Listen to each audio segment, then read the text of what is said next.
Well, 3 years ago, the arrival of 5 red heifers in Israel attracted global attention. Well, today, those cows are in ancient Shiloh.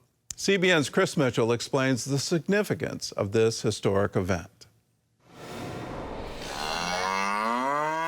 Here in Shiloh, first time after 2,000 years, we have real kosher red heifers, which is really exciting. Mariah Shapir is the manager of the visitor center at ancient Shiloh and explains why the red heifers are so important. In the Bible, it says when a person wants to enter the temple, which is called the house of life, he has to go through a process using ashes of the red heifer, meaning that the red heifers are actually the key to the temple. Shapira says that process is for purification, to cleanse someone from death. So a person that got in contact with death, either in a funeral or in a hospital, and he wants to enter the temple, which is called the house of life, full of the presence of God, has to go through this process. And the process is the priest used to take the ashes of the red heifer, mix it with water that comes from a spring, life water. He's actually taking the source of death, mixing it with source of life, and these together become the purifying water.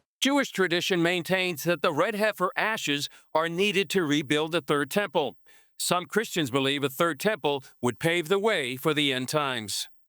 Even Hamas reportedly blamed the red heifers in part for their invasion on October 7th, because the Aqsa Mosque would be in danger if the heifers were used to build a third temple. The animals are also mentioned in the book of Numbers, chapter 19. Then the Lord spoke to Moses and Aaron, saying, "This is the statute of the law which the Lord has commanded, saying, Speak to the sons of Israel, that they bring you an unblemished red heifer, in which there is no defect, and on which a yoke has never been mounted. And you shall give it to Eleazar the priest, and it shall be brought outside the camp and be slaughtered in his presence." To be selected, these qualifications must be met. Be an adult cow with reddish-brown hair, no hairs of a different color, no blemishes, and never used for any other purpose. These are the 5 red heifers out here in Shiloh. 2 have already been disqualified, but you only need 1 to qualify for the ceremony for the purification for the temple. Here you go, ladies. My next point is to try to find a farmer who can make hay, which is, the flowers and the leaves and everything stay on them. That way it's better for the cows. Larry Barnschwager, a farmer from northern Indiana, takes care of them. It's just a lot of fun to be involved in something that I see God is doing behind the scenes. He says what he's experienced since arriving here is remarkable. While I've been standing here at Shiloh, every continent, countries I never heard of before, were here to see the red heifers. There's something happening in Shiloh. And Barnschwager believes it's biblically significant. Ideas are becoming a reality. In other words, the idea of a red heifer has been in the Jewish understanding for over a couple thousand years. But here at Shiloh, just like it says in Genesis 49, there's something happening here that's drawing the nations, and it's the red heifers. This area is where Hannah prayed for a son, where Samuel served the Lord, and Joshua divided the land between the 12 tribes. The place where many stories of the Bible occurred. And today we also have here the red heifers, which is something new. The budgets for this visitor center stopped because of the war. So we invite whoever wants to be part with us to help this very important thing of the red heifers. Shiloh has so much significance. It was the spiritual capital of Israel for 369 years. During our visit, Bible teacher Dr. Todd Fink brought his group to see the red heifers.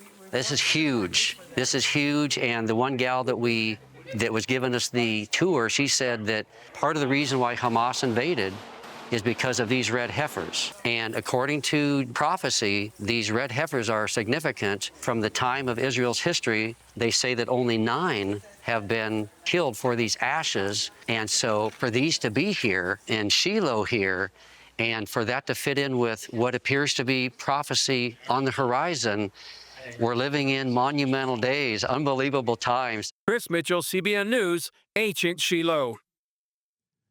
Well, here's the significance of it. You can't have a priesthood without the red heifer sacrifice. The ashes of that sacrifice get mixed with flowing water. that becomes an atonement for their sin. And you can't enter into temple service without being purified by the ashes of a red heifer. Here's something else for you, and it's from Numbers 19, verse 10.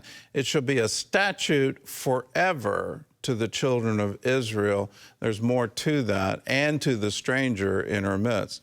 When you look at the Old Testament, wherever you find it shall be a statute forever for the children of Israel, pay special attention to it, because God's being very intentional. This will survive, and this will be something that when Israel is restored to the land, that this will be something that reemerges. To add to the mystery of this, I did a study of the Temple of Heaven in China. And in that, the emperor, as the Son of Heaven, was the only one who could give a sacrifice to an invisible God. And he was the only one entitled to do it. And what did he sacrifice? Well, he sacrificed an unblemished red heifer. They would search all of China to find one single heifer who was 2 years old, and carefully carry that heifer to the Temple of Heaven for the Ming and Qing period. It was right outside the city of Beijing, and it was called the border sacrifice. Confucius, 500 BC, said, if you can understand the border sacrifice, if you can understand what that is and the significance of it, then you can rule China as easily as you can look at your hand. For Confucius, it was a mystery. I think it's a mystery still today. Why is this an ancient Chinese practice? Goes back for thousands of years. For the Jews, it goes back to Moses, and so it goes back 3,500 years. This is significant. Let's pay attention to it.